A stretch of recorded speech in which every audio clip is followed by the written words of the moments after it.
Tapi kemudian Yosua mengancam Yang Mulia. Dia kemudian melakukan perkosaan terhadap istri saya. Saya tahu kapan kamu bohong, kapan enggak. Cerita kamu nggak masuk di akal. Kalian karena buta dan tertuli, makanya saudara tidak mendengar dan tidak melihat.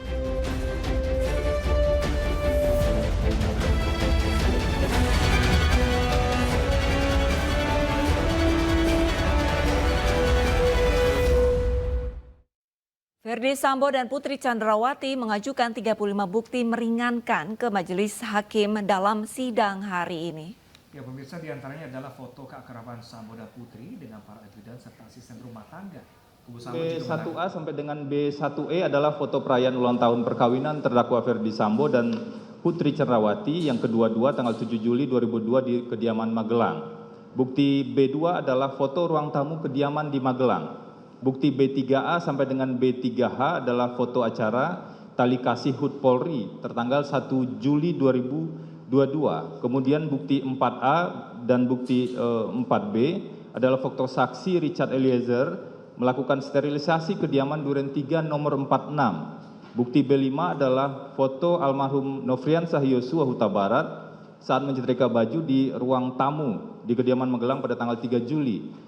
Kemudian bukti B6A sampai dengan B6B adalah tangkapan layar pesan WhatsApp saksi Kodir atau Dirianto dengan almarhum Joshua mengenai kondisi CCTV di kediaman Duren 3 nomor 46 tertanggal 17 Juni dan 19 Juni 2022. CCTV-nya rusak pada saat itu yang di dalam.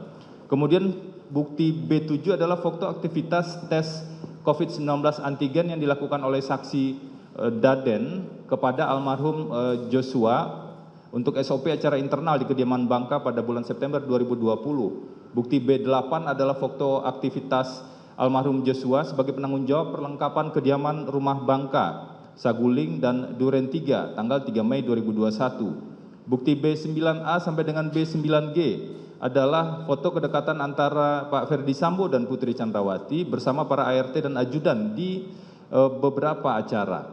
Kemudian bukti B10 adalah foto saksi Daden bersama almarhum Joshua di sebuah tempat hiburan malam. Kemudian bukti B11A sampai dengan B11B adalah tangkapan layar video CCTV di kediaman rumah Saguling pada tanggal 8 Juli 2022 terkait dengan terdakwa Verdi Sambo tidak menggunakan sarung tangan. Kemudian bukti B12 tangkapan layar video CCTV di Komplek Polri Duren 3 tertanggal 8 Juli 2022 berkaitan dengan Verdi Sambo tidak menggunakan sarung tangan. Pemirsa, tim penasihat hukum keluarga Verdi Sambo, Febri Diansyah, sempat berdebat alot dengan majelis hakim. Awalnya Febri menyebut ada 35 bukti yang akan ditayangkan di persidangan, namun hakim meminta Febri menjelaskan hal tersebut nantinya pada saat pledoi terdakwa. Izin Yang Mulia, saya mohon diberikan kesempatan untuk bisa menjelaskan sedikit lagi. Konteksnya seperti ini Yang Mulia. Ada bukti-bukti yang memang hanya bisa terlihat dan dijelaskan di dalam proses persidangan. Bahwa kami menurut KUHAP itu diberikan kesempatan mengajukan pembelaan, itu pasti akan kami gunakan karena itu memang hak dari terdakwa. Sama halnya dengan kewenangan dan hak dari penuntut umum untuk mengajukan tuntutan. Jadi kami mengajukan permintaan pada Yang Mulia untuk diberikan kesempatan yang berimbang. Ini kan prinsip betul, kami kita. berikan kesempatan yang berimbang pada saat pembelaan saudara, kan hukum acaranya sudah mengatakan demikian. Ini kan untuk kepentingan pembelaan terdakwa kan.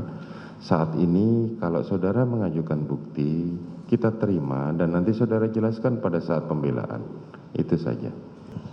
Mohon izin Yang Mulia, sebelum kalaupun tidak bisa ditayangkan seperti itu, kami menjelaskan poin pendek-pendeknya saja, bukti apa yang kami ajukan, dan kemudian nanti akan kami serahkan secara keseluruhan pada Yang Mulia. Ya, saudara hanya boleh menyerahkan tanpa dikomentari, itu saja. Nanti penjelasannya saudara jelaskan di itu. Ya, silakan. Tapi kemudian Yosua mengancam Yang Mulia. Dia kemudian melakukan perkosaan terhadap istri saya. Saya tahu kapan kamu bohong, kapan enggak. Cerita kamu nggak masuk di akal. Kalian karena buta dan tertuli, makanya saudara tidak mendengar dan tidak melihat.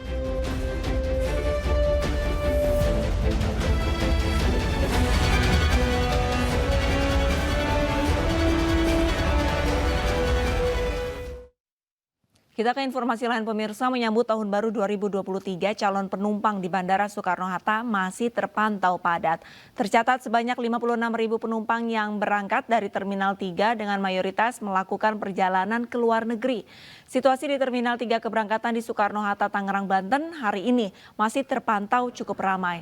Menjelang tahun baru 2023, tercatat sebanyak 56.000 penumpang bepergian melalui Terminal 3 Soekarno-Hatta. Mayoritas penumpang melakukan perjalanan ke luar negeri.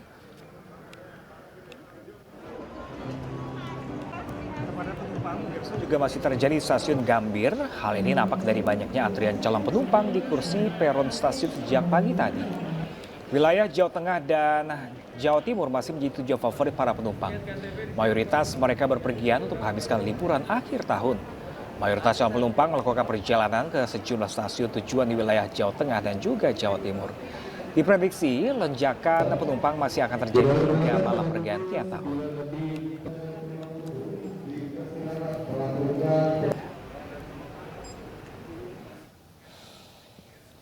Ya, pemirsa, sehari jelang pergantian tahun seperti apa situasi terkini di Bandara Soekarno-Hatta? Kita terhubung dengan rekan Lika Apriliani dan ada rekan Vito Erlangga di stasiun Gambir, Jakarta. Namun kita ke Gambir terlebih dahulu, pemirsa, sudah Vito di sana. Vito, bagaimana peningkatan penumpang pada hari ini? Apakah masih ada banyak penumpang yang akan melakukan perjalanan keluar kota? Silakan, Vito.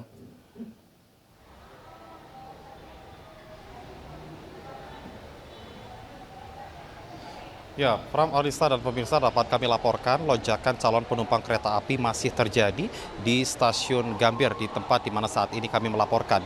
Yang mana berdasarkan pantauan kami sejak Jumat pagi, antrean calon penumpang kereta api masih terjadi di sejumlah titik di peron. Dan berdasarkan data dari Humas Daob 1 PT KAI, pada hari ini tercatat lebih dari 15.000 calon penumpang kereta api akan melakukan perjalanan dari stasiun Gambir menuju ke sejumlah stasiun tujuan, dan mayoritas mereka akan melakukan perjalanan ke sejumlah stasiun yang berada di wilayah Jawa Tengah dan Jawa Timur seperti stasiun Semarang, stasiun Yogyakarta, dan juga stasiun Surabaya. Selain itu, Pram, Arlista, dan pemirsa, berdasarkan keterangan dari Humas Daob 1 PT KAI, pihaknya sendiri memang sudah melakukan sejumlah langkah antisipasi sejak beberapa hari sebelum perayaan Natal. Yang mana langkah antisipasi tersebut adalah dengan mengoptimalkan sejumlah pelayanan dan juga menambah fasilitas pengamanan. Dan untuk mengantisipasi adanya antrian di peron imbas adanya kenaikan jumlah calon penumpang, dari pihak PT KAI sendiri sudah menyediakan sejumlah petugas khusus, yaitu untuk yang dinamakan sebagai customer service mobile yang bisa melayani kebutuhan para calon penumpang kereta api. Dan pada hari ini sebanyak 35 kereta api dioperasikan di stasiun Gambir untuk melayani sejumlah tujuan, termasuk di dalamnya adalah kereta api tambahan yang dioperasikan libur Natal dan Tahun Baru. Dan diprediksi untuk lonjakan calon penumpang kereta api ini akan masih terus terjadi hingga tanggal 31 Desember besok. Kembali ke studio. Baik, terima kasih banyak Vito. Selanjutnya kita akan ke Lika Apriliani di Bandara Soekarno-Hatta. Lika, bagaimana peningkatan penumpang di Bandara Suta pada siang hari ini? Ya, baik Arlista, Pram, dan juga pemirsa, untuk siang hari ini jumlah penumpang yang berangkat dari Bandara Soekarno-Hatta khususnya di Terminal 3 ini sebanyak 56.000 penumpang yang berangkat. Memang kalau tren dari kenaikan jumlah penumpang ini sudah terjadi sejak libur Natal yang pada puncaknya yaitu terjadi pada 23 Desember 2022. Nah, kalau libur Natal ini mayoritas para penumpang ini bepergian menggunakan menuju jalur domestik seperti ke Bali, Yogyakarta, dan juga Surabaya. Nah, kalau untuk libur tahun baru ini pihak dari Bandara Soekarno-Hatta mencatat bahwa mayoritas bagi pelaku perjalanan yang menggunakan transportasi udara di Bandara Soekarno-Hatta ini bepergian ke luar negeri yang mana ada 5 destinasi favorit, diantaranya ada Singapura, Malaysia, Cina, Korea Selatan, dan juga Jepang. Untuk itu, staf di Bandara Soekarno-Hatta menyediakan sebanyak 584 staf yang dibagi menjadi 4 grup. Ini merupakan bersif selama 24 jam untuk membantu para calon penumpang untuk ke destinasi-destinasi tujuan mereka. Dan kalau untuk prediksi dari arus balik sendiri, ini diprediksi bahwa para warga Indonesia akan balik ke tanah air diprediksi pada tanggal 2 Januari 2023. Yang perlu diingat bagi para calon penumpang, pelaku perjalanan khususnya menggunakan transportasi udara, kendati tahun ini pemerintah tidak membatasi mobilitas untuk menyelebratkan tahun baru 2023. Namun masyarakat ataupun calon penumpang ini masih diharuskan untuk menceritakan sertifikat vaksin dosis ketiga dan juga mematuhi protokol kesehatan yang telah diberlakukan. Adapun informasi tambahan yang mana ada cuaca ekstrim yang beberapa hari ini terjadi di beberapa wilayah di Indonesia. Pihak dari Bandara Soekarno-Hatta menyampaikan bahwa untuk saat ini tidak ada penerbangan yang delay maupun adanya pembatalan akibat dari cuaca ekstrim, namun dari pihak bandara dan juga berkoordinasi dengan stakeholder lainnya ini sudah menyiapkan situasi-situasi untuk memprioritaskan keselamatan bagi calon penumpang dan juga memastikan pesawat yang terbang ini dalam kondisi baik. Dan bagi calon penumpang ini sendiri harus diwaspadai akibat cuaca ekstrim dan juga selalu memonitoring info-info yang ada di laman seperti bmkg.go.id. Sementara itu, Pram dan juga Alisra kembali ke Anda. Priliani melaporkan langsung dari Bandara Soekarno-Hatta Tangerang, Banten, dan sebelumnya tadi sudah ada rekan Vito Erlangga langsung dari Stasiun Gambir, Jakarta. Terima kasih rekan-rekan. Pemirsa, kita ke informasi lain. Pemirsa, artis Nikita Mirzani Kamis malam keluar dari rutan kelas 2B Serang, Banten. Ya, pemirsa, Nikita Mirzani diputus bebas atas kasus pencemaran nama baik dan Undang-Undang ITE.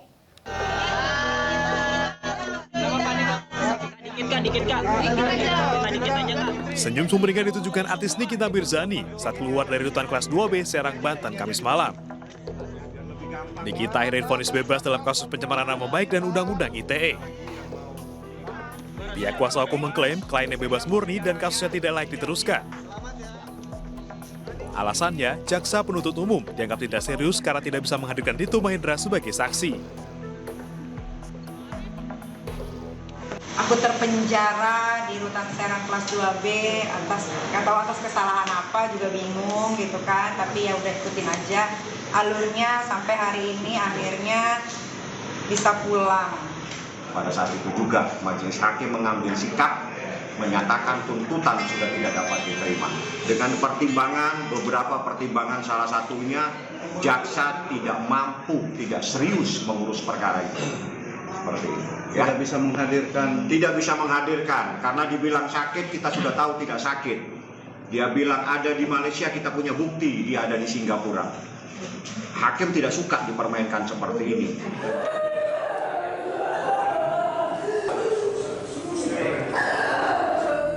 Sebelumnya pada Kamis siang, Nikita Mirzani histeris usai mendengar keputusan Hakim Pengadilan Negeri Serang, Banten yang membebaskan dirinya.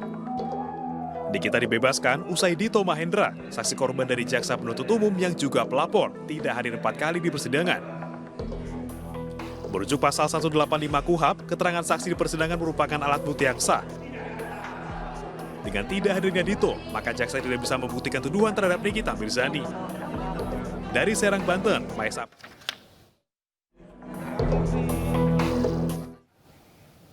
Mobil rombongan wisata keluarga terjun ke laut di dermaga Panton Bagan Asahan, Sumatera Utara. Selengkapnya sesaat lagi pemirsa, tetaplah bersama kami di iNews.